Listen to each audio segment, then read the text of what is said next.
আজ সকালবেলায় আমার ফেসবুক পেজে একটি পোস্ট দিয়েছিলাম এরকম, নিম্নচাপের কারণে সারা দেশব্যাপী দুদিন ধরে ঝড় বৃষ্টি হচ্ছে। নিম্নচাপের কারণে সারা দেশব্যাপী দুদিন ধরে ঝড় বৃষ্টি হচ্ছে।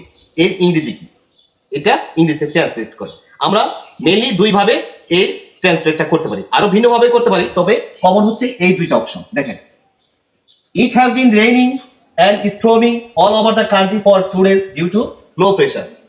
It has been raining and storming all over the country for 2 days due to low pressure. নিম্নচাপের কারণে সারা দেশব্যাপী দুদিন ধরে ঝড় বৃষ্টি হচ্ছে। এই সেন্টেন্সটা হচ্ছে present perfect continuous tense. Present perfect continuous tense. আর পরবর্তীটা there has been raining and storm. There has been raining and storm all over the country for 2 days because of a low pressure area. নিম্নচাপের কারণে সারা দেশব্যাপী দুদিন ধরে ঝড় বৃষ্টি হচ্ছে।